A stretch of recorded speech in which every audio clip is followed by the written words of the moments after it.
টুবি দিয়ে অনেক প্লেয়ারই বেশ ভালো লেভেলের গেম প্লে করছে, কিন্তু যখন প্রশ্ন আসে স্কিলের তখন বিটুকের সামনে সবাই যেন শীর্ষরূপে বসে আছে। গাইস, ফ্রি ফায়ারে বিটুকে এই নামটি কোনো নর্মাল কোনো নাম না। আমরা যখন MP40 কিংবা M18 এর মতো গানগুলো ইউজ করেও এনিমি ডাউন করতে পারতাম না, তিনি তখন থেকে AWM কিংবা স্নাইপারের মতো গানগুলো ইউজ করে মুহূর্তের মধ্যে স্কোয়াডের পর স্কোয়াড ডাউন করে ফেলতেন।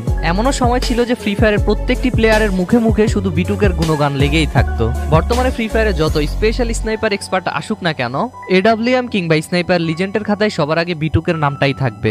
ব্যাকগ্রাউন্ডে তোমরা তো দেখতেই পারছো তিনি কতটা ডেঞ্জারাস লেভেলে স্নাইপিং করে থাকেন। যাই হোক গাইজ, এর পরবর্তীতে নাম্বার 2 পজিশনে রয়েছে আমেরিকান একজন free fire legend white 344। Free fire প্লেয়ারদের কাছে হোয়াইট 344 এটি কোনো সাধারণ একটি নাম নয়, এটি হলো এক প্রকার আতঙ্ক। এই প্লেয়ারের নামের শুরুতে হোয়াইট থাকলেও তার গেম প্লেতে কোনো হোয়াইট ড্যামেজই দেখতে পাবে না। তার প্রত্যেকটি শট গুলি বের হওয়া মাত্রই রেড অ্যান্ড রেড ড্যামেজেই পড়ে থাকে। তার গেম প্লে এতটাই ডেঞ্জারাস লেভেলের হয়ে থাকে যে তার গেম প্লে যেই দেখেছে সেই হ্যাকার বলে ফেলেছে। যদিও তিনি হ্যাকার কিনা এটা কেউ প্রমাণ করতে পারেনি, তারপরেও অনেকে তাকে হ্যাকারই বলে থাকে। হোয়াইট 344 কে নিয়ে আমি বেশি কিছু বলবো না। ব্যাকগ্রাউন্ডে তোমরা তো তার গেম প্লে দেখতেই পারছো। তোমরা এখনই কমেন্ট সেকশনে যাও এবং বলো হোয়াইট 344 হ্যাকার নাকি ইলিগেল প্লেয়ার। আমি তোমাদের উপরে ছেড়ে দিলাম, তোমরা এখনই কমেন্ট করো। আমরা দেখতে দেখতে চলে এসেছি আমাদের আজকের ভিডিওর নাম্বার 1 পজিশনে। হ্যাঁ গাইজ, আমাদের আজকের ভিডিওর নাম্বার 1 পজিশনে রয়েছে আমাদের বাংলাদেশি একজন MP40 king gaming with Naim. Naim Alam যে কতটা ডেঞ্জারাস প্লেয়ার এটা আমি আর নতুন করে বলবো না। আমি এই ভিডিওর শুরুতেই বলেছি যে আমি বাংলাদেশে এক অপরিচিত লিজেন্ডকে তোমাদের সাথে পরিচয় করিয়ে দিব। অনেকেই হয়তো ভাবতে পারো যে আমি অ্যাস্টেটাইনের কথা বলতেছি, কিন্তু না, আমি অ্যাস্টেটাইনের কথা বলতেছি না।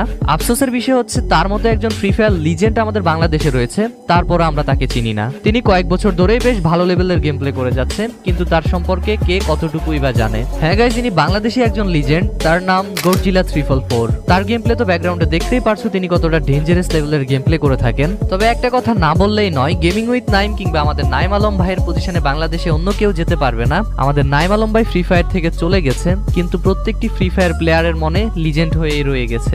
আজকের ভিডিওতে প্রেজেন্ট করা 10টি স্থান শুধু গণনা করার জন্য, এখানে কারো পজিশন নির্ধারণ করা হয়নি, তাই কারো পজিশন উপরে কিংবা নিচ করে দেখবেন না।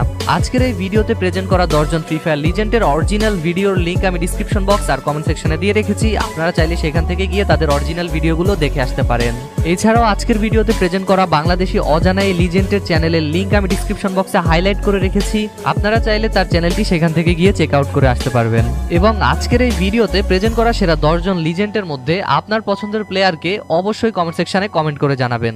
সো গাইজ, এই ছিল আমাদের আজকের ভিডিও। ভিডিওটি ভালো লাগলে ভিডিওটিতে একটি লাইক করে চ্যানেলটিকে সাবস্ক্রাইব করে রাখবেন। সো আজকের জন্য বিদায় নিচ্ছি, আমি র‍্যাবিট। দেখা হবে নতুন কোনো ইন্টারেস্টিং ভিডিওতে। সেই পর্যন্ত সকলে ভালো থাকবেন, সুস্থ থাকবেন এবং অবশ্যই র‍্যাবিট গ্যাং এর পাশেই থাকবেন। বাই বাই, আল্লাহ হাফেজ।